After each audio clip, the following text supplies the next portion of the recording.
ทุกคนฮู้บ่ว่าสถาปนิกและวิศวกรเฮ็ดเวียกร่วมกันจังใดมื้อนี้อาจารย์จอกมีคำตอบ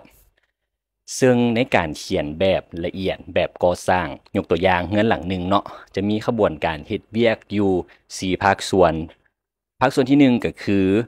ภาคส่วนวิศวกรโครงสร้างเนาะวิศวกรโครงสร้างจะต้องมาเขียนแบบและคิดไล่โครงสร้างเนาะเป็นสิ่งหลักและเป็นสิ่งที่สำคัญภาคส่วนโครงสร้างจะประกอบด้วยมีรากฐานคานเสาและโครงหลังคาหลังจากวิศวกรเฮ็ดเวียกแล้วขั้นตอนต่อไปแม่นสถาปนิกจะต้องมาแต้มแบบสถาปัตย์ซึ่งแบบสถาปัตย์จะประกอบด้วยฝาพื้นเพดานและติดตั้งสุขภัณฑ์ต่างๆเฟอร์นิเจอร์ต่างๆวางจุดเฟอร์นิเจอร์ต่างๆเนาะอันนี้แม่นเวียกของสถาปนิกแล้วก็ปูกะโลจังใดฝาใช้วัสดุอีหยังจังใดเนาะประตูปงเยี่ยม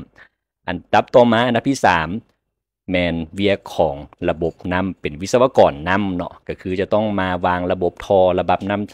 น้ำใส่น้ำเสียเนาะระบบน้ำร้อนน้ำเย็นและอัคคีภัยต่างๆอันที่4แมนเวียกระบบไฟฟ้าแมนวิศวกรไฟฟ้าจะต้องมาออกแบบระบบไฟฟ้าคิดไล่ระบบไฟฟ้าต่างๆโดยเฉพาะแมนอาคารใหญ่เนาะก็จะวางระบบสวิตช์อยู่ไสหม้อแปลงอยู่ไสจนไปถึงระบบไฟสำรองหรือว่าระบบไฟฟ้าแสงอาทิตย์ซึ่งวิศวกรทั้ง4ภาคส่วนจะต้องมาเฮ็ดเวียกร่วมกัน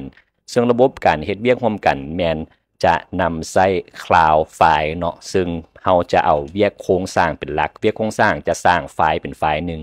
และก็จะมาลิงก์ให้สถาปนิกและวิศวกรมาเฮ็ดเวียก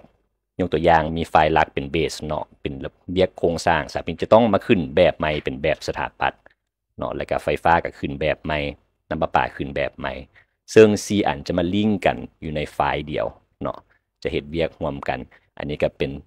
เทคนิคหนึ่งในการเขียนแบบก่อสร้างเนาะเพราะฉะนั้นผู้ใดต้องการอยากเรียนละเอียดอย่าลืมสมัครเรียนนำจันจอกลงชื่ออยู่ลิงก์ด้านลุ่มนี้และใครสนใจอยากเรียนรู้เรื่องบีมก็อย่าลืมกดไลค์กดติดตามจันจอกเด้อ